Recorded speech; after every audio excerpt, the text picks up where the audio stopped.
caregivers, nannies, and all. And that's because everyone is trying to keep up with, the reality of today. Everyone is chasing money, and you want to live a good life and leave a good legacy for your children. Joining us on the conversation today to discuss viable family system and child development, we are joined by two beautiful ladies here. I have child advocate and professional counselor Rose Ume alongside Olubola Afolabi. She is the Secretary, Project Committee, FIDA Lagos. You're welcome to the conversation. Thank you very much. It's a pleasure to be here. Delighted to have you. Okay, we are talking about viable family system. Let's start with that before we go into child development. I'll start with you, Rose. When you talk about a viable family system, what does that mean? What makes a family system viable? Looking at it in today's world. Okay, we are talking about a functional family. If you talk about a family that is viable, the family system that is viable, you're talking about a functional family. A family where there is love, there is stability, and there is support, where children are allowed to grow the way they ought to grow. A family that supports every member of that family to be emotionally okay, psychologically okay, socially okay, and otherwise. So when we talk about this viable family, we talk about a family where children are free to come in and communicate with their parents, and there is no fear. There is open communication. We talk about a family where both the parents and any caregiver that is around that family is responsible. We talk about a family where values are upheld. We talk about a family that loves. There is love, there is mutual respect, and all these things form a very functional family.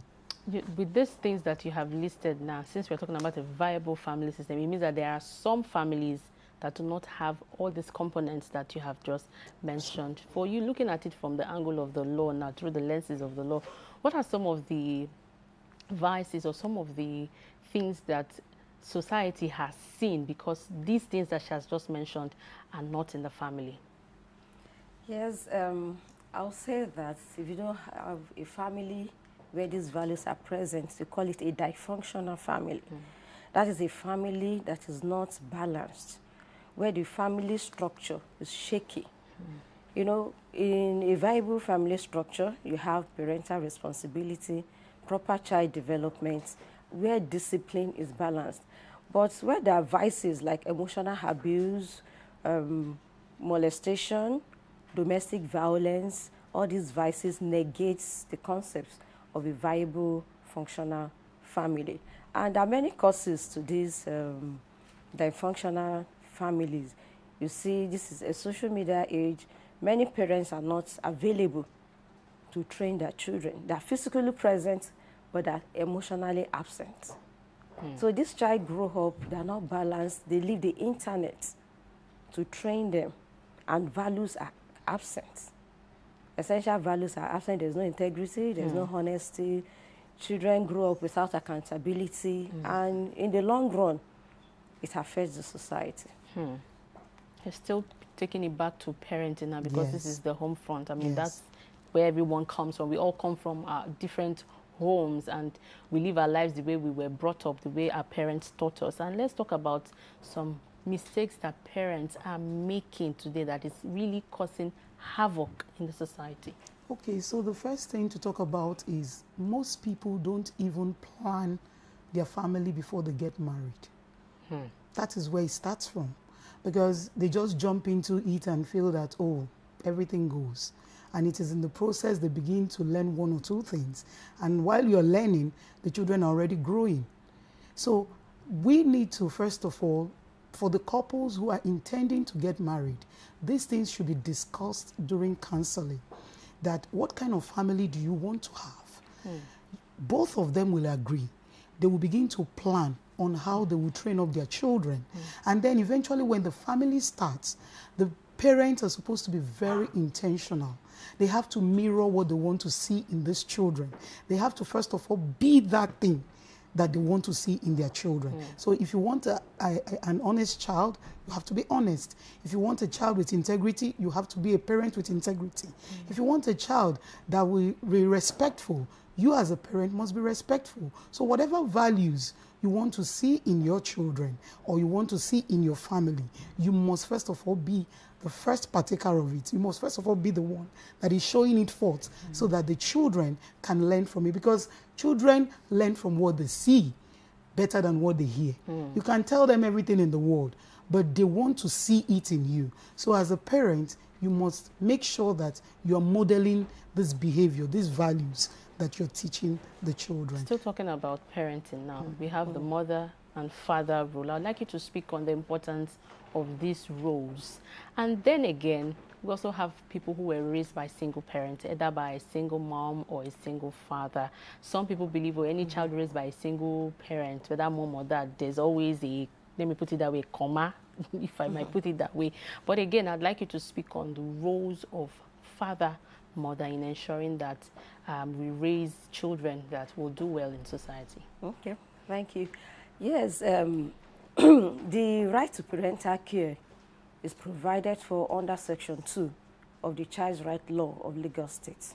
It is the right of every child to be properly nurtured, provided with shelter, clothing, quality education, and where discipline is balanced. And this can be done by both parents, both the father and the mother have that responsibility under the law to take care of their children. So it is a right. It's not just a societal thing. It's a right that the government, the law, will enforce. So both parents, even caregivers, even school authorities, or anyone that have access to nurture a child, whether when the child is at home or the child is at school, wherever they have that parental duty to nurture the child. So for the fathers, they have to provide for the basic amenities that a child needs, education, payment of the school fees, good shelter, and also to ensure that the child is not harmed in any way. And for the mothers, you know, they have supervisory roles to supervise what the children are doing. What are they looking at on the internet? Who are the friends they are keeping, the association? All these things are not just societal rights, but they are protected by law. And every child must be well taken care of to avoid consequences that follows where such is not done. About the single parenting? Well, even as the Child Rights Law is different from the Matrimonial Causes Act that deals with marriage and children in a marriage setting. But with the Child Rights Law, whether you're a single parent or if you are co-parenting or as a family, it covers the right and protects the child and provides that parents, whether you're a single parent or you're married, you have the rights to nurture that child in accordance with the law. So you have mentioned balanced discipline. Yes. Every time you're, so I'd like you to really break that down. What does balanced discipline really mean? Yes. You will also share on this. All right, thank you for that question, because it's very important now. You know, there's so many frustration in families. The mother has gone to work, the father has gone through stress coming back home, and children will always be children. You see, when a child misbehaves, everybody just pour out the aggression, the stress of the day on that child. Discipline is different from child abuse. And that's why I mentioned that discipline must be balanced with love and care. The end result is for you to see that that child stops that bad behavior. You want that child to be molded and to grow up in a positive way. But by the time you do not handle it with love, it becomes molestation. It becomes child abuse. Any act, and the law prohibits any act that will harm the child. The law prohibits this. So when you want to discipline a child, let the child first know what the child has done wrong. This is what you have done wrong, and I don't want a repeat of this, so I'm going to discipline you. You let the child knows what is wrong and what you are trying to correct. But it's a situation where you just vent your anger on a child, you beat the child, then the child begins to sustain injuries, physical injuries, or sometimes it may not even be physical. It may be emotional when you begin to call a child some derogatory names. Nobody, you are not a good for nothing child. I regret having you. You are emotionally abusing that child. That has gone beyond discipline. It has become abuse, and the law frowns at it. So at what point do we now draw the line between venting anger, between pouring out or passing aggression on our children in the name of discipline? How then do you draw the line when you are disciplining in love and then when you are being too hard on the child? Okay, so when we talk about discipline, there is an intention. There is something you're trying to change. So it is that intention you look at, and that's what will guide you into how you are going to handle that situation. Because if you just vent your anger, at the end of the day, you're not going to achieve anything. You're only going to have a child that will withdraw from you. If it's a child that told you something and then you vented your anger, the child will withdraw and will not tell you anything again. So there is an intention. Sometimes you don't even discipline immediately. You go and think through it. When you think through it, by so doing, you get the pattern with which you will use for the child. And then you will know that you're going to get a good result at the end of it. Because every discipline is for correction. It is not for abuse. So where you draw the line is that you must know that you're trying to get something out of this discipline. Not that you just want to vent your anger and then you shout, you scream down the whole house, and then the child is withdrawn. Because you will still get results if you scream. The result is just that it's going to be negative. The child will close up and will not tell you anything again. But when you discipline with love, sometimes you see these children, they feel bad and they will come back to apologize. If you discipline in love, if you discipline with the intention of correcting, they will return back to you. Mommy, I'm sorry for what I did. But when you are so angry and all that, next time they will repeat the same thing. After all, Mommy will just be angry. And that will be it. You know, again, because I had this conversation last week with a guest and we talked about child development. I know she said a lot of things. We talked about infants, teenagers and all. But you know that sometimes children would test you. And one of the things that she said was that sometimes when they do these things, it's out of curiosity. It's not that they really want to do bad. And so again, how important is it for parents to gain knowledge? Because truly, toddlers, they will test you. Teenagers, they're another special breed, you know. And since, again, learning that most things are done out of curiosity because of the way the brain works, how important is it for parents to gain knowledge, knowing that, because the way you were brought up is different from the way you're raising your children right now. The way I was brought up is different from the way I'm raising my children right now. And so how important is it for parents to know that I can't raise my child the way my mother raised me? There are things I need to do away with. There are things I need to learn. How important is it for parents to keep updating themselves? Okay, so you have to get yourself up to date. And when I mean up to date, information, they are everywhere. There are a lot of programs. There are a lot of things on the internet. We have things all over the place where you can learn from. So what you need to do as a parent is to get yourself attached to some of this training. We have some family engineering programs that you can sign yourself up to and then begin to learn the new patterns, the ways to train up your... Because right now, what we have mostly is dialogue. You have to bring your children into dialogue. You have to talk with them. You have to make them understand, explain. And the explanation is not one-off.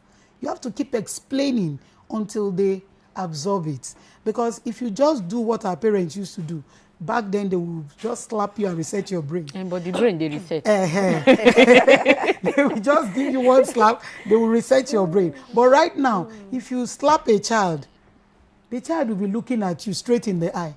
What is going on? Then next time, the child will not stop that thing. We'll go and repeat that thing. So parents need to be abreast with what is going on. How do they respond to issues? If you have toddlers, you know, you need to begin to understand how they... Because children, toddlers, back in the days, before children will open their eye, it will take maybe like 2, 3, 1 month. But right now, immediately you give birth to them, their eyes are open. So the things they learn, and that is how fast their learning is. So you must move at the same pace. If not, you will lose it. At that same pace, you're living in the now, and you're telling me that you don't know how to navigate through your phone. Your children will outsmart you, and then they will go through that phone, go into places they shouldn't go, and you will be there looking at the phone. So you need to just keep yourself abreast and begin to know where to come in, so that both of you, as in you and your children, you are working together on the same pace, so that you can achieve good success in the training. I know you'd also speak to this, but again, she said something. Back in the days, your mother will give you slap and reset your brain, but the brain usually resets. And so because, again, some people will argue that because of the kind of parenting style that we have today, we have gentle parenting, no spanking and all that, has also increased or has yielded the moral decadence that we have today. Our value system has really dropped. We don't longer have values anymore. And so some people argue that this gentle parenting styles now has aided such. So for you, again, how do we create the balance? Okay, thank you for that question, because the time is ripe for us to address the issue of moral decadence in the society. There are different parenting styles, and from what you said, this is an information age. You can't afford to put new wine into old wineskin. So there are different parenting styles that you can pick up from different books. As parents, we need to read. We have the authoritarian parenting style, we have the authoritative parenting style, we have the negligent parenting style, and the permissive parenting style. The authority, I think the one most of us grew up with is the authoritarian parenting style, where the parent, this is what I want to be done in this house, I don't want you to come in at this night. You get results, but how about relationship? Can we compare the way our children relate with us now with the way you relate with your parents back then? Do you hug them? Can you sit close to them? A lot of those authoritarian parenting style approach, make children to have low self-esteem, and the bond between child-parent was not actually there at the time. Maybe later on in life when they were old, out of compassion, you relate with the parents, but that bond was not really there. A lot of people do so many things, they don't even carry their parents along. And you see some even go for some courses where the father says, you must study medicine, and the child goes and studies medicine and doesn't practice. I say, Father, I just did it because it's but now you can have a conversation. So for me to create the balance is for you to combine some of this parenting style. You don't approach it in a single style model. Don't use a single style model. When you're authoritative this time, you are firm, you want results, you can combine it with a little of being authoritarian, put your feet down, I don't want this done. Then, thereafter, once I get a result, you use the permissive parenting. So I believe a combination of this parenting style will get us the results in this time and age. She said something earlier about intentional parenting, and that means, like you said again, that you cannot be living in this age and say you don't know how to navigate through your phones and all that. And so that parents need to be very intentional with their children. But again, at what point, how do you draw? We are drawing a lot of lines today. How do you draw the line again between being involved with your child and then you're not crossing the line of being controlling and you want to stick your nose in everything? That can also cause a child to, step back. So, especially for mothers, not that fathers too cannot, you should watch over your children, but especially for mothers, we want to know everything, we want to see everything. So how do we also balance it so that we can maintain that openness relationship with the children? Okay, so, children are very sensitive. Whatever you're doing with them, you have to be very careful. You have to start very early to train up your children in the way you want them to turn out. Turn out in the sense that if you come in and you want to have a discussion with your child should understand that we are going to have a conversation. Do you understand? So that is, it's because you have built, like she said, that you need to build that relationship with your children. So as a parent, you draw the line. When you're having conversation, you're having conversation. And because of the values you have also instilled in your children, you also have to give them room to even carry out these values. So that sometimes they will make mistakes. And when they make mistakes, it is from the mistakes they've made, you will also come in and correct. It is not everything you want to be nosy about. Allow the things you have taught these children, the values you have instilled in them, allow it to also grow. Allow them to put it into use, you know. Because if you are so nosy and everything, they will start hiding things from you. So you have to also give them room to express themselves. And by so doing, some mistakes will be made. You can call them back and tell them, do you think if you had handled this thing this other way, don't you think it would have worked better? Sometimes you can allow them make mistakes. Yes, you can allow them make mistakes, because how will you know that they are learning if they don't make little mistakes? Not very costly mistakes, but little mistakes. Probably you sent your child down the street and then you have already told the child, do not talk to someone. And maybe somebody just asked, please, where is number this? And the child said, it's over there. And at the end of the day, the child comes home to tell you, Mommy, somebody asked me. You will begin to tell your child, but we already agreed that we don't talk to strangers. So that mistake has been made. Fine, she wanted to just tell the person is over there, but we already agreed we don't talk to strangers. So the child next time will know that when I'm walking on the street, any stranger that talks to me, I don't have to respond.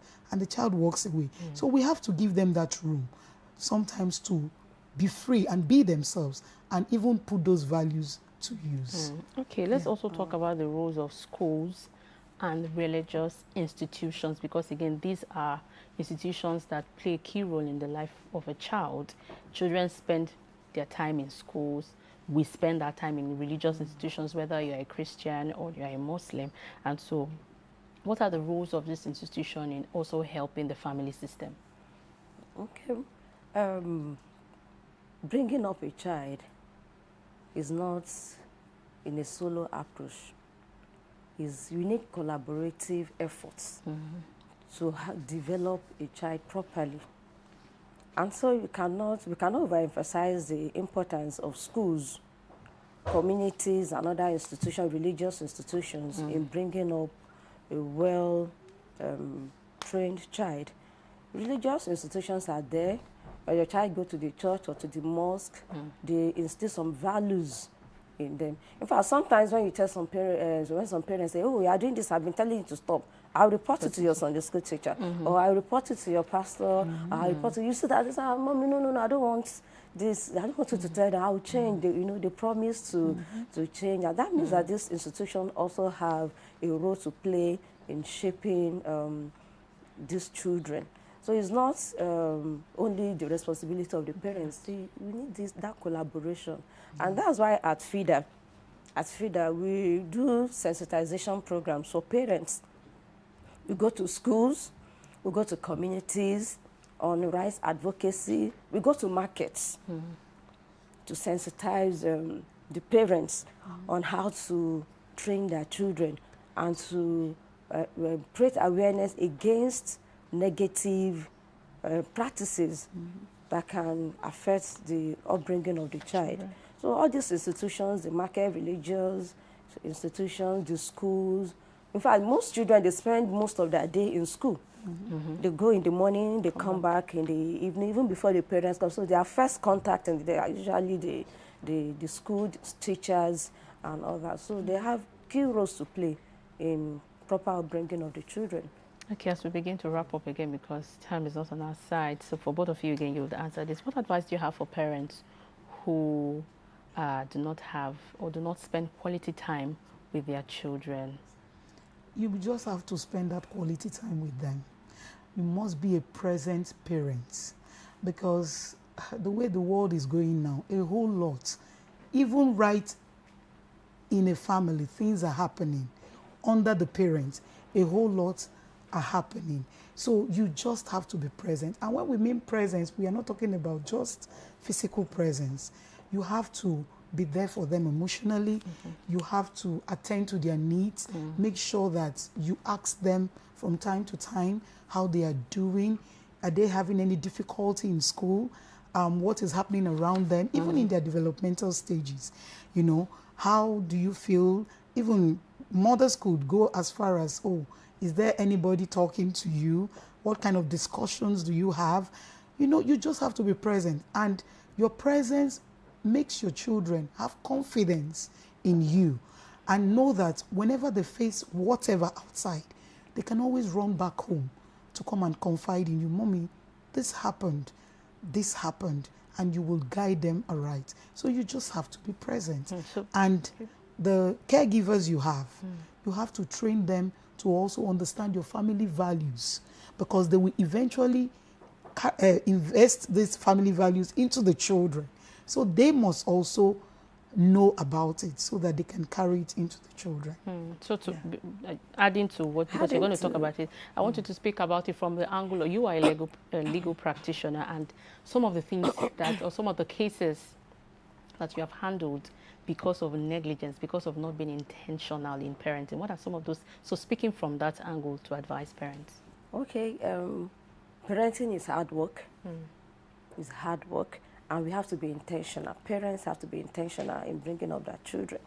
You have to be present.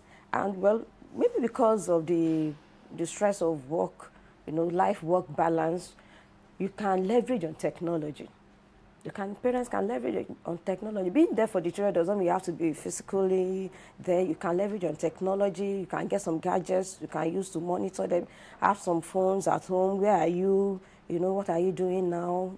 CCTV cameras and all those things. We are modern parents, so we can leverage on all those technologies. Then for parents that are not there, is the consequences are very, very bad, if I may use that word.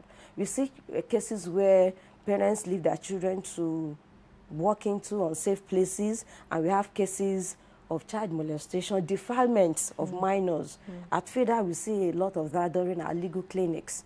When parents go, I let my child there to get something at the supermarket or at the market. Before I came back, my neighbor fingered my daughter, 4-year-old, 6-year-old, very appalling situations. So we don't have, there's no option, there's no alternative to being there as a parent. We see even rape cases, indecent handling of children, minors. These are cases we address, and you know, we've offered pro bono services in taking up, addressing these such cases in courts. Oh, it was an interesting conversation that we've had. Building a healthy society begins with building a healthy family. We cannot overemphasize that. Thank you again, Rose Ume, child advocate and professional counselor, and of course, Ulubola Afolabi. She is the Secretary, Project Committee, FIDA Lagos. Thank you so much for sharing insight on this topic. Thank you for having us. The conversation continues. Stay with us.